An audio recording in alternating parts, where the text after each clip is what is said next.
আমরা আমাদের দলের পক্ষ থেকে আমাদের নইমুল ইসলাম শিশু সে বাদী হয়ে মামলা করে তাকে সহ 158 জন এবং আরও অনেক আসামি ছিল।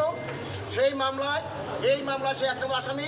আপনারা জানেন যে ইতিমধ্যে সে ঢাকার 2টা মামলায় খুন মামলায় সে গ্রেপ্তার আছে ঢাকায়, এবং তার বিরুদ্ধে দুর্নীতি মামলায় তার বিরুদ্ধে রুজু হয়েছিল, সেটা সে গ্রেপ্তার আছে।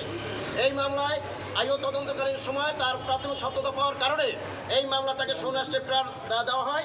গ্রেপ্তার দেখানোর প্রার্থনা করে গত 5 দিন আগে, সেই মর্মে তাকে এই জেলখানে নিয়ে আসা হয়েছিল।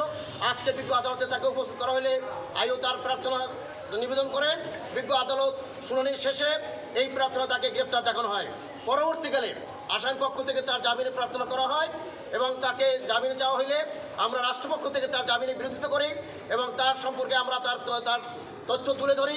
তিনি এখানে একজন দুর্নীতিবাজ এবং তার বিরুদ্ধে দুর্নীতির মামলা আছে, এবং তিনি এমনকি তাকে জনপ্রিয়তা যদিও বলা হয় কিন্তু সে কোনো জনপ্রিয় লোক ছিল না। তিনি প্রত্যেকবারই যে কারচুপির মাধ্যমে তিনি এমপি হয়েছেন 2বার। যে যতটুকু নির্বাচন হয়েছে একবারে আপনারা জানেন যে তাদের দলের বিদ্রোহী প্রার্থী দেলোয়ার সাহেব তিনি এমপি হয়েছিলেন। এই গত নির্বাচনে আমিডামি প্রার্থীতে সেখানেও তার টুকুর সাথে তিনি হেরেছেন। সুতরাং তিনি যে একজন জনপ্রিয় লোক এই কথা আর বলার কোনো সুযোগ নাই। তার দুর্নীতিতে এই আজকে বগুড়া মানুষ লজ্জিত, তার কারণে আজকে বগুড়া মানুষ মুখ দেখাতে পারছে না। এমন কোনো তার এবং তার দলের লোকজনের এই দুর্নীতির কারণে আজকে মানুষ খুশি।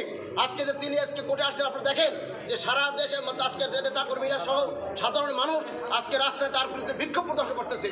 তাকে নিরাপত্তা দিয়ে আনারে আজকে কষ্ট হইতেছে। শুধু সে যদি আজকে জনপ্রিয় হইতো তাহলে অবশ্যই আজকে এই অবস্থা হইতো না। সুতরাং তাকে আইনের আওতায় হয়েছে। আমরা বলেছি যে তিনি একজন অপরাধী এবং এই মামলায় তার সুনির্দিষ্ট অভিযোগ আছে। তিনি এই মামলার প্রিন্সিপাল 21, তাকে জামিন নামঞ্জুর করার প্রার্থনা করছি। আদালত উভয় পক্ষের শুনানি শেষে সন্তোষ হয়ে তার জামিন নামঞ্জুর করেছেন এবং তাকে গৌরনজের হাতে প্রয়োগ করা হয়েছে। আমরা এরপরে তার বিরুদ্ধে আর অন্য কী অপরাধ আছে সেই ব্যাপারে আমরা পরবর্তীকালে রাষ্ট্রের যে পদক্ষেপ নেওয়া দরকার সেইটা আমরা নেব। সকলকে ধন্যবাদ।